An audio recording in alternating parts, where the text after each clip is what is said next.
हरियाणा कांग्रेस की बात करते हैं। हरियाणा कांग्रेस से बड़ी खबर है, 3 अगस्त को दिल्ली में एक बड़ी बैठक हरियाणा कांग्रेस की होने जा रही है। कांग्रेस के अध्यक्ष मल्लिकार्जुन खड़गे की अध्यक्षता में बैठक होगी और जो सोर्सेज जानकारी दे रहे हैं उसके मुताबिक इस बैठक में राहुल गांधी भी मौजूद हो सकते हैं। प्रभारी हैं दीपक बावरिया, उनके साथ प्रदेश अध्यक्ष उदय भान इस बैठक में शिरकत करेंगे। प्रदेश के मौजूदा राजनीतिक हालात, पार्टी की एकजुटता समेत कई मसलों पर बैठक में चर्चा होगी। और इस वक्त विनोद लांबा मेरे साथ जुड़ चुके हैं, हरियाणा के हमारे डेप्यूटी एडिटर हैं, इसी पर ज्यादा जानकारी के लिए। विनोद, हरियाणा कांग्रेस मजबूत है, इससे इनकार तो नहीं किया जा सकता, लेकिन हरियाणा कांग्रेस को भारतीय जनता पार्टी से जितनी बड़ी चुनौती नहीं है, उससे ज्यादा चुनौती उनके आंतरिक हालात हैं और इसके कहीं ना कहीं आला कमान वाकिफ होगी और प्रभारी भी वाकिफ होंगे। निश्चित तौर पर और वाकिफ हो गए होंगे जब से कमान संभाली है प्रभारी के तौर पर। आपने ठीक कहा कि बीजेपी से मुकाबला हो या जेजेपी से मुकाबला हो, जो दूसरे राजनीतिक दल हैं उससे ज्यादा मुकाबला जीतने से पहले किसी भी बाजी में ये देखना होगा कि अंदरूनी मामलों को किस तरह से लिया जाएगा। आपने बिल्कुल वाजिब कहा और इसी हिसाब से अगर देखा जाए तो मल्लिकार्जुन खड़गे जो कि कांग्रेस के राष्ट्रीय अध्यक्ष हैं, उनके साथ इस मुलाकात में, इस मीटिंग में जिस तरह की बातचीत होगी उसमें विषय जो अब तक की जानकारी है, राजनीतिक हालात तो है ही, लेकिन एकजुटता भी हरियाणा कांग्रेस की बड़ा मुद्दा रहेगा। जानकारी अभी मिल रही है कि राहुल गांधी भी हो सकते हैं, लेकिन जो मल्लिकार्जुन खड़गे की इस बैठक का जिक्र है जिसमें प्रभारी और प्रदेश अध्यक्ष, हो सकता है कि नेता प्रतिपक्ष, अभी शुरुआती जानकारी है तो पुख्ता तौर पे नहीं कहा जा सकता, लेकिन नेता प्रतिपक्ष के साथ साथ और जो सीनियर लीडर्स हैं कांग्रेस के, उसमें कई नाम आते हैं। पूर्व अध्यक्ष की जो हरियाणा की रही है, पूर्व एलओपी जो रही है, महासचिव जो हैं कर्नाटक का प्रभार संभालते हैं, कुछ और लीडर्स के नाम भी जैसे जैसे और खबर आगे होगी, मीटिंग का समय आएगा तो कुछ और नाम भी जुड़ सकते हैं। लेकिन महत्वपूर्ण ये है कि किस तरह से रणनीति बनाई जाए। उन राज्यों में से हरियाणा भी है जिसमें तमाम राजनीतिक दल आगामी चुनावों की तैयारी कर रहे हैं और तो कांग्रेस भी एक राष्ट्रीय पार्टी होने के नाते अपने जो भी इंटरनल इश्यूज हैं उनको भी संभालना चाहेगी और किस तरह से और कार्यक्रम बढ़ाने हैं, किस तरह की संगठन बना नहीं है, ये भी सबके डोमेन में है, पब्लिक डोमेन में। तो इसके आगे की जो रणनीति है उसके साथ साथ संगठन और इंटरनल जो कला है, ये दो विषय भी, ऐसा हो नहीं सकता कि अब राष्ट्रीय अध्यक्ष मल्लिकार्जुन खड़गे के साथ जब तमाम लीडर्स मिलेंगे हरियाणा के और प्रभारी प्रदेश अध्यक्ष बैठेंगे तो इस मुद्दे पर बात ना हो। विनोद, राहुल गांधी होंगे या नहीं होंगे, चलिए वो तो भविष्य की बात है, उसको देखा जाएगा, लेकिन आप मुझे करेक्ट कीजिएगा, मुझे याद नहीं आ रहा जब पिछले आखिरी बार कब भूपेंद्र सिंह हुड्डा, रणदीप सुरजेवाला, कुमारी शैलजा, किरण चौधरी, ये तमाम जो बड़े नाम हैं जिनको हम गुट कहते हैं, वो एक फ्रेम में नजर आए हों।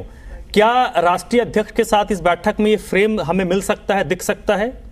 ये मौका आया था धर्मराज, आप थोड़ा स्किप कर गए। ये मौका आया था जब प्रभारी पहुंचे थे चंडीगढ़ में और मुलाकात करने पहुंचे थे। वहां एक मंच पर ये तमाम जो लीडर्स का आपने नाम लिया, नेता प्रतिपक्ष का, प्रदेश अध्यक्ष का, पूर्व अध्यक्ष का और जो एसआर के ग्रुप आजकल बन गया है हरियाणा में, वो तमाम लीडर्स मौजूद थे। लेकिन इसी में आपका भी एक सवाल बिल्कुल वाजिब था कि इसमें भी नारेबाजी इंटरनल हो गई थी और पूरी जो खबर है कि एक मंच पर आने की, उसके साथ ही नारेबाजी वाली भी बात काफी प्रमुख थी। तो जब प्रभारी बनकर बावरिया पहुंचे थे चंडीगढ़ में, ये तमाम लीडर्स आपको एक मंच पर नजर आए थे। ठीक है, और जब अगर ये साथ में बैठेंगे तो और राष्ट्रीय अध्यक्ष के सामने बैठेंगे तो चर्चा तो होगी ही, सबके गिले शिकवे, सबकी शिकायतें भी सामने आएंगी, क्योंकि देखिए अभी हाल में हमने देखा कि दो बार ऐसा हुआ जब सुरजेवाला, किरण चौधरी और कुमारी शैलजा ने एक साथ अलग अलग मुद्दों को लेकर प्रेस कॉन्फ्रेंस किया, लेकिन उसमें जो प्रदेश अध्यक्ष और लीडर ऑफ अपोजिशन है उनकी तरफ से कोई नजर नहीं आया। 2 बार ऐसा हो गया। अब भिवानी में एक रैली थी, उसमें भी पूरी सियासत हुई, आप उससे वाकिफ हैं, हरियाणा वाकिफ है।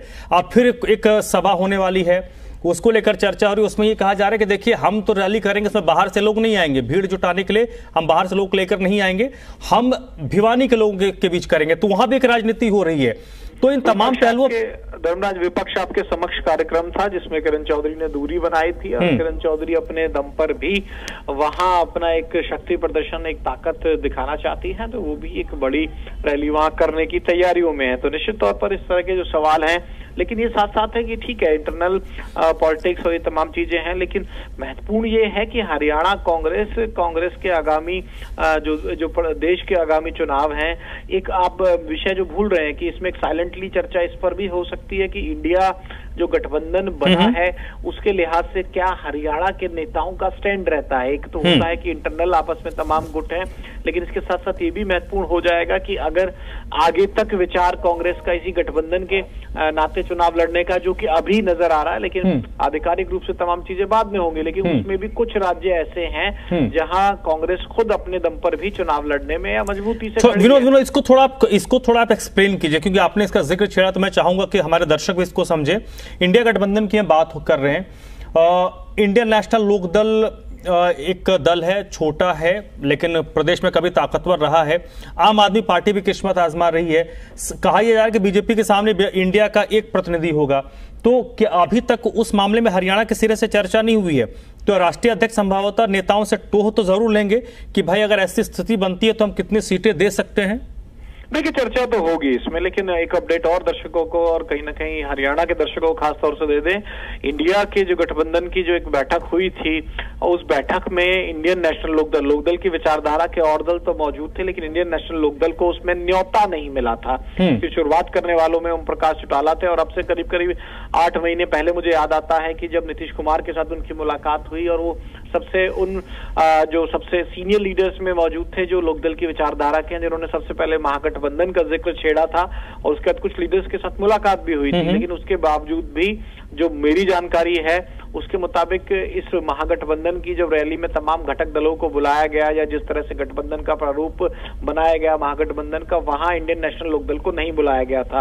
अब आम आदमी पार्टी भी इस महागठबंधन में कहीं ना कहीं खड़ी नजर आ रही है। तो ये जो शेयरिंग का फॉर्मूला है, हो ना हो, बहुत समय है इलेक्शन में, लेकिन आपका अंदाजा बिल्कुल ठीक है, इस विषय पर भी बात होना स्वाभाविक है इस तरह की बड़ी बैठक। ठीक है, बहुत बहुत शुक्रिया विनोद आपका इस पूरी बातचीत के लिए।